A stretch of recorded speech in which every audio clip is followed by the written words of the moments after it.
Here we are, LoanDepot Park.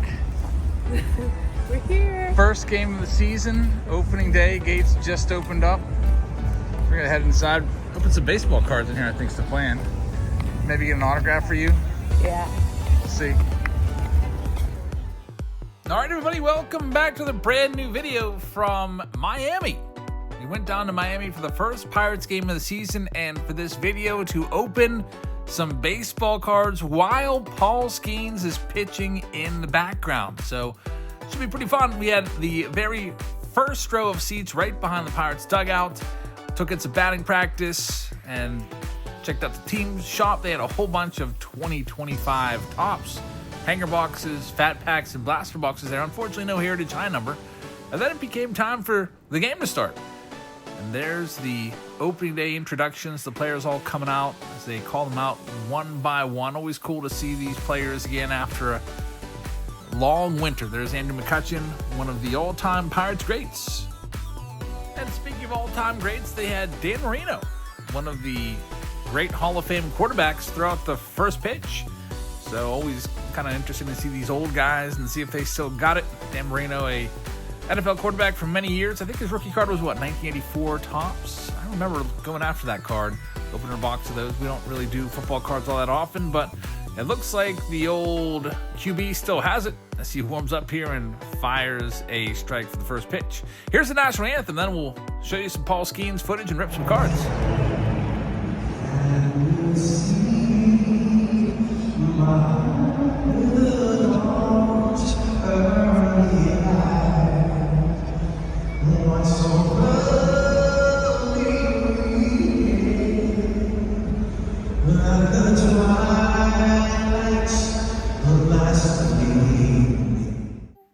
All right, there's Paul Skenes coming in from the bullpen, ready to go. And here's the first pitch of the 2025 MLB season from Miami, Florida.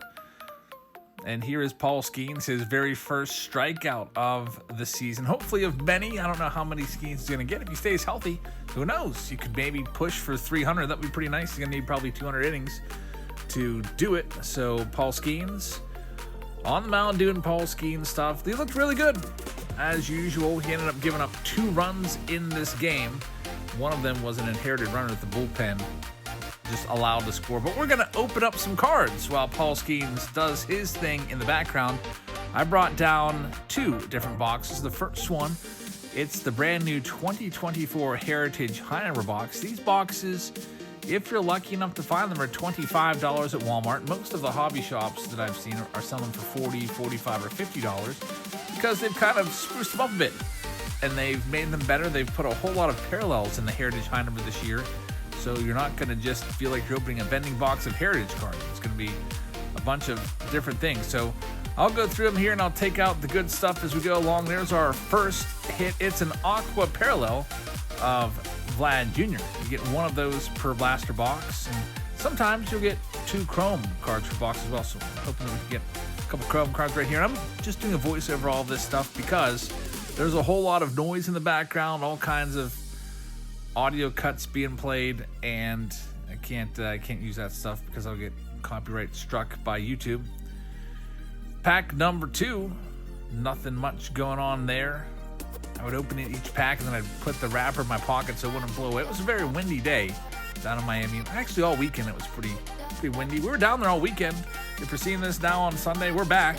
We'll be back live tonight on Whatnot. Here we go for pack number 3. See a little bit of action going on there in the background. We've got our first Chrome card right there. So we'll put that off to the side. One of hopefully 2. We'll see what happens. Also hoping for a relic or autograph. What is there? 7 packs in a blaster box. So we're about halfway through. I also brought down not a Heritage, but a update box. We're going to be looking for Paul Skenes' rookie card as well while he's pitching in the background. It's pretty cool. I don't know how distracting this was to the people around me. Nobody said anything as I was just ripping the packs, and Sophia was just holding the phone and filming it. There's Tatis there on the front of this next one. And we've got another Chrome card, so 2 Chromes in this box. Not too shabby. We will take it. So we get our green parallels. We get about 2 of those per box as well. There's one right there. And again, I know it might be a little tough to see because Sophia went with the wide zoom so you can see Paul Skenes in the background. But we'll go and show you all the hits here in a second. Pirates, by the way, looking awful in Miami. There's Jackson Chorio right there. Very nice. We'll put him off to the side. The Brewers looking awful too. They get swept by the Yankees. Yankees hitting like 15 home runs in those 3 games. Aaron Judge already has 4, the most ever by a Yankee to start the season. So look for Judge cards to go through the roof again. As maybe we'll be ripping some 2017 looking for Judge's rookie card this coming Friday, and the Find the Auto Friday. Another green right there. Paul Skenes with the strikeout. And that is going to be our next last pack. Here is last pack. No hits yet. Needing some last pack magic here on this. This was on Thursday. We went down on Wednesday night and got back Sunday early afternoon. Another green. That's a good one. That's probably the best hit of the box. You see it right there. I don't know if you can see it if you're watching on your phone, but it's Jackson Holiday. Jackson Holiday green. I saw he had a home run up there in Toronto, so he is off to a pretty good start. Here's all the hits close up so we can show you those. There is the Holiday green. There's the Chorio. Get a couple greens, and here comes the Chromes. Get the rookie pitcher Chrome card. There's Yamamoto in there as well that I took out. So not a crazy box, but as Skenes continues his next inning of work, and here it looks like there's going to be a freaking double that he gives up, of course. So I believe that's the first hit that Paul Skenes gave up. Double off the wall there. And that run, I believe, would come around to score eventually.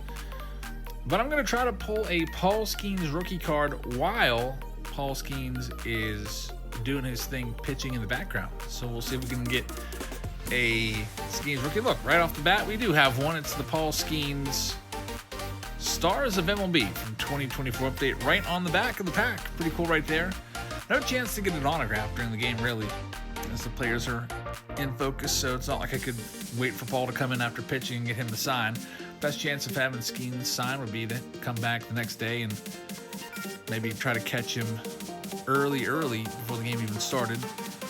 There's Jackson Merrill right there, one of the good rookies. We pull one of him. 2024 update, such a great box. And here comes. I'm trying to watch what we've got going on with the cards too.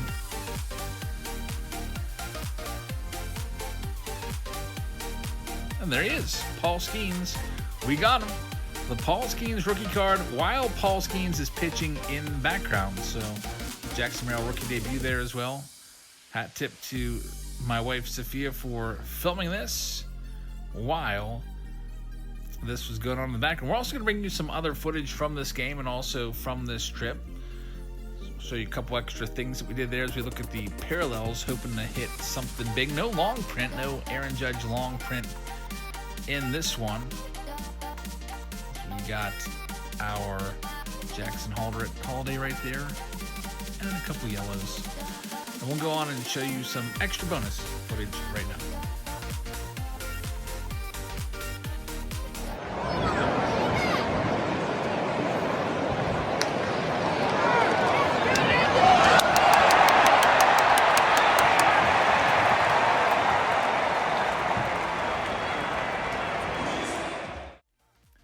My wife Sophia would actually get one of these T-shirts because the girl would drop it and she would like rip it right out of Sophia's hands. Sophia's like, that was kind of rude, but yeah, this girl had no range at all. She could only throw maybe like 5 rows deep. And then here's Kutch, one of our favorite players.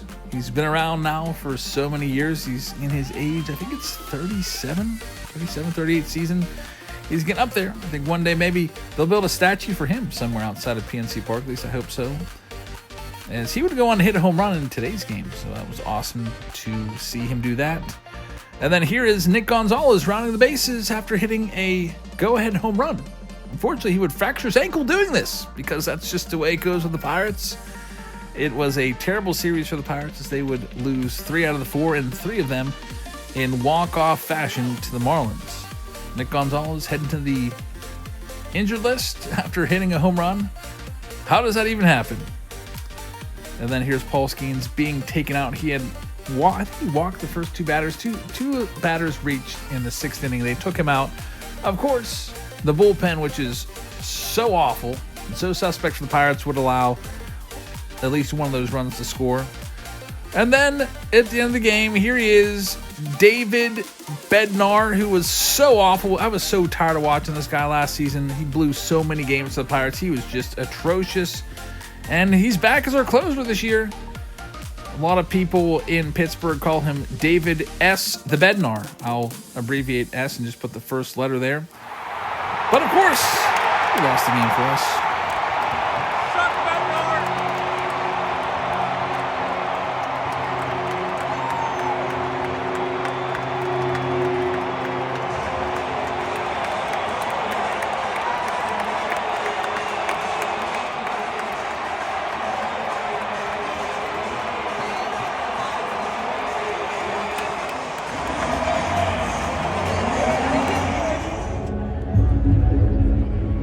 About 20 minutes after the game ended, there was actually a dual concert. It was Luis Fonsi and Flo Rida. I was actually kind of shocked about this, that the Marlins, with their low crowds, would go and get two pretty big names to headline a free concert afterwards. Pretty cool.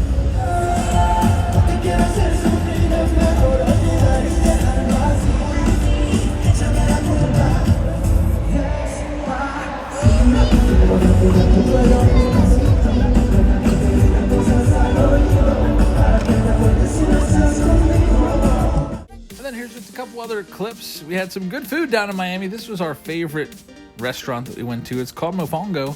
It is a Puerto Rican dish made of plantains and chicken, and it's great. We went to Cheeseburger Baby, which is a restaurant that I went back to in 2020. Had a really great trip back in February 2020. Wanted to kind of relive a couple of those spots that I visited back then, and then went to the ocean. Didn't spend a lot of time at the ocean.